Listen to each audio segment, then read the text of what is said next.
এবার Donald Trump মধ্যপ্রাচ্যের ভূরাজনীতিতে এক অশুভ বার্তা নিয়ে হাজির হয়েছেন। ২০ জানুয়ারি মঙ্গলবার তিনি সরাসরি হুমকি দিয়ে বলেছেন, ইরান যদি তাকে হত্যার চেষ্টা করে তবে তিনি যুক্তরাষ্ট্রের সেনাবাহিনীকে এমন নির্দেশনা দিয়ে রেখেছেন যা ইরানকে পৃথিবীর মানচিত্র থেকে চিরতরে মুছে ফেলবে। ওয়াশিংটনের এই নজিরবিহীন হুমকির জবাবে তেহরানও চুপ করে বসে নেই। ইরানের সেনাবাহিনীর জেনারেল আব্দুল ফজল শেখারচি পাল্টা হুঙ্কার দিয়ে বলেছেন, তাদের শীর্ষ নেতা বা কমান্ডারদের দিকে যদি কেউ হাত বাড়ায় তবে সেই হাত কেবল বিচ্ছিন্ন করা হবে না, বরং বিশ্বজুড়ে এমন এক দাবানল জ্বালিয়ে দেওয়া হবে যেখানে যুক্তরাষ্ট্রের লুকানোর কোনো জায়গা থাকবে না। জেনারেল শেখারচি বিশ্বকে মনে করিয়ে দিয়েছেন, সুলাইমানি হত্যার প্রতিশোধের স্পৃহা এখনও ইরানিদের রক্তে টকবক করছে। তিনি বলেছেন, আমরা পুরো বিশ্বে আগুন জ্বালিয়ে দেব। অর্থাৎ পরিস্থিতি এখন আর কোনো কূটনৈতিক আলোচনা টেবিলে নেই, তা দাঁড়িয়ে আছে এক অল আউট যুদ্ধের বারুদের স্তূপের উপর।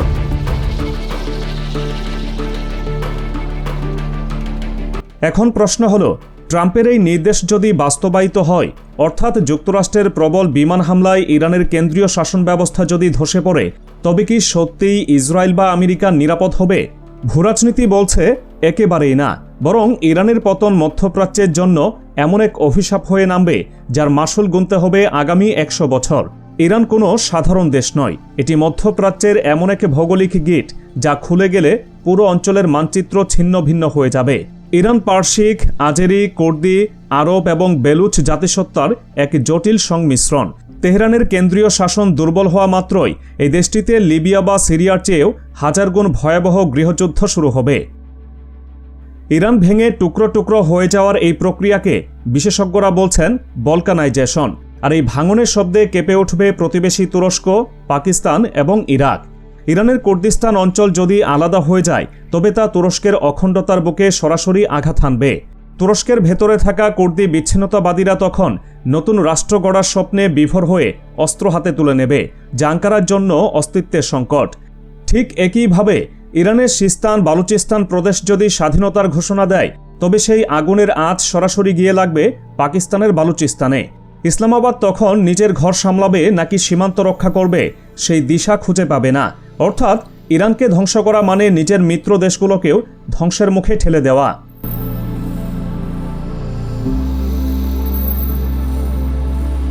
এই আসন্ন মহাবিপদ আঁচ করতে পেরেই ন্যাটো সদস্য হওয়া সত্ত্বেও তুরস্ক এখন গোপনে এবং প্রকাশ্যে ইরানের ঢাল হয়ে দাঁড়িয়েছে।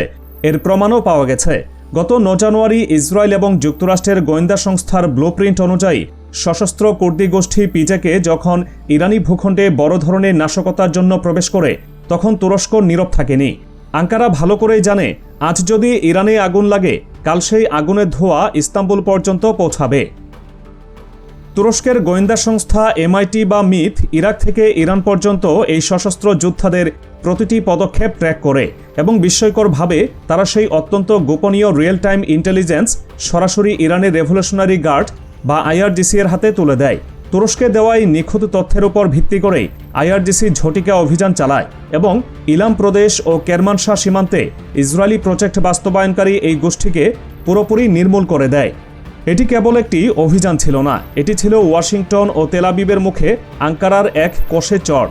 তুরস্কের পররাষ্ট্রমন্ত্রী হাকান ফিদান এখন নিয়মিত ইরানের পররাষ্ট্রমন্ত্রী আব্বাস আরাকচির সঙ্গে হটলাইনে কথা বলছেন। এর অর্থ পরিষ্কার, এরদোয়ান সরকার কোনোভাবেই চায় না তাদের সীমান্তে আরেকটি সিরিয়া তৈরি হোক বা তেহরানে এমন কোনো পুতুল সরকার বসুক যারা ইসরায়েলের আজ্ঞাবহ হয়ে কাজ করবে।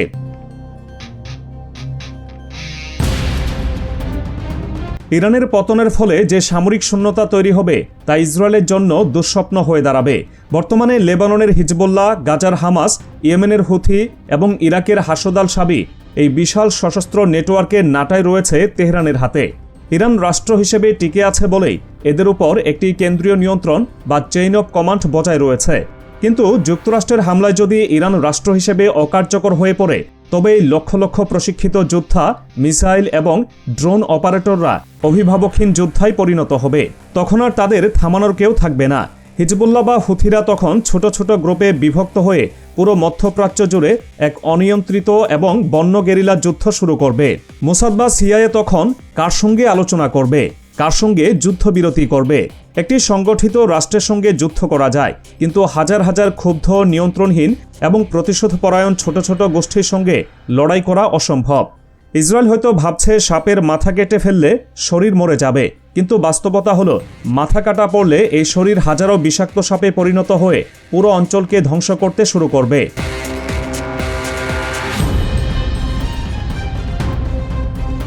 যুদ্ধের এই ভয়াবহতার সমান্তরালে ধেয়ে আসবে ইতিহাসের সবচেয়ে বড় মানবিক বিপর্যয়। দ্য গার্ডিয়ান এবং আন্তর্জাতিক অভিবাসন সংস্থাগুলোর বিশ্লেষণ বলছে, ইরানে পুরোদমে যুদ্ধ বাঁধলে দেশটির 9 কোটি মানুষের একটি বিশাল অংশ প্রাণ বাঁচাতে দিকবিদিক ছুটবে। এই জনস্রোতের একমাত্র পথ হবে তুরস্ক হয়ে ইউরোপ। সিরিয়ার মাত্র কয়েক লক্ষ শরণার্থী সামলাতেই ইউরোপের রাজনীতিতে ভূমিকম্প হয়ে গিয়েছিল, উগ্র ডানপন্থীদের উত্থান ঘটেছিল। আর এবার যদি ইরান থেকে কোটি কোটি মানুষ ইউরোপের দরজায় করা নাড়ে, তবে ইউরোপীয় ইউনিয়নের অর্থনীতি এবং সমাজ কাঠামো তাসের ঘরের মতো ভেঙে পড়বে। তুরস্ক কোনোভাবেই এই বাড়তি বোঝা নিতে পারবে না, ফলে সীমান্তে তৈরি হবে এক মৃত্যু উপত্যকা। অন্যদিকে বিশ্ব অর্থনীতিতে নেমে আসবে এক অন্ধকার যুগ। হরমুজ প্রণালী, যাকে বলা হয় বিশ্ব অর্থনীতির শ্বাসনালী, তা ইরানের নিয়ন্ত্রণে রয়েছে। তেহরান যদি আক্রান্ত হয়, তবে তাদের প্রথম কাজই হবে এই প্রণালীটি মাইন দিয়ে ভর্তি করে দেওয়া বা ডুবোজাহাজ দিয়ে পথ রুদ্ধ করে দেওয়া। এর ফলাফল হবে কল্পনাতীত। তেলের দাম ব্যারেল প্রতি $200 বা $300 ছাড়িয়ে যেতে পারে। চীন, ভারত, জাপান এবং দক্ষিণ কোরিয়ার মতো এশিয়ার শিল্পপ্রধান দেশগুলোর চাকা পুরোপুরি বন্ধ হয়ে যাবে। যুক্তরাষ্ট্রের সাধারণ মানুষও মুদ্রাস্ফীতির চাপে পিষ্ট হবে। চীনের BRI বেল্ট অ্যান্ড রোড প্রকল্পের অন্যতম প্রধান রোড ইরান। বেজিং তাদের জ্বালানি নিরাপত্তা এবং $1 ট্রিলিয়ন বিনিয়োগ রক্ষায় এই যুদ্ধে জড়িয়ে পড়তে বাধ্য হতে পারে, যা পরিস্থিতিকে তৃতীয় বিশ্বযুদ্ধের দ্বারপ্রান্তে নিয়ে যাবে।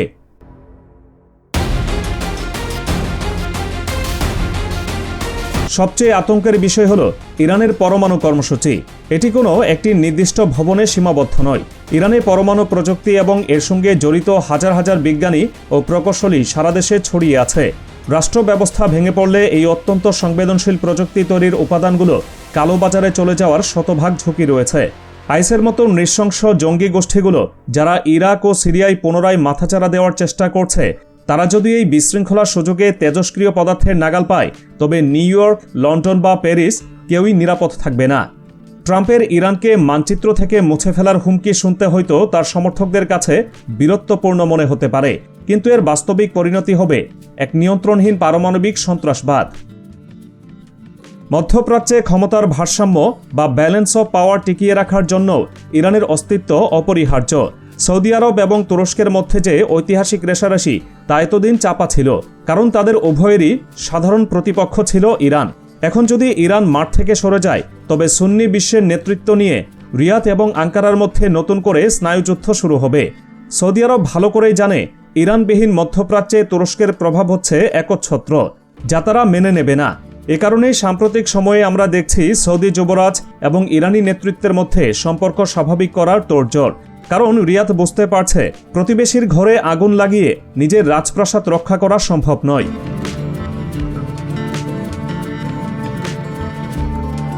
তাই ডোনাল্ড ট্রাম্পের এই আগ্রাসী নীতি এবং এই হুমকি কেবল একটি যুদ্ধের হুঙ্কার নয়, এটি মধ্যপ্রাচ্যকে প্রস্তর যুগে পাঠিয়ে দেওয়ার নামান্তর। ইরানকে ধ্বংস করার চেষ্টা মানে মৌমাছির চাকে ঢিল মারা নয়, বরং পুরো চাকটি নিজের মাথায় ভেঙে ফেলা। ইরান যদি সত্যি ভেঙে পড়ে, তবে যে নতুন মধ্যপ্রাচ্যে জন্ম হবে, সেখানে থাকবে না কোনো আইন, থাকবে না কোনো সীমান্ত, থাকবে শুধুই রক্তের হোলি খেলা আর বারুদের গন্ধ। ইসরায়েল তার সীমানা হয়তো বাড়াতে পারবে, কিন্তু তারা এমন এক সমুদ্রের মাঝখানে দ্বীপ হয়ে থাকবে, যার চারপাশে শুধুই হাঙ্গর। ইতিহাস সাক্ষী, সভ্যতার এই প্রাচীন জনপদকে যারা জোর করে মুছে ফেলতে চেয়েছে, তারা নিজেরাই ইতিহাসের আস্তাকুড়ে নিক্ষিপ্ত হয়েছে।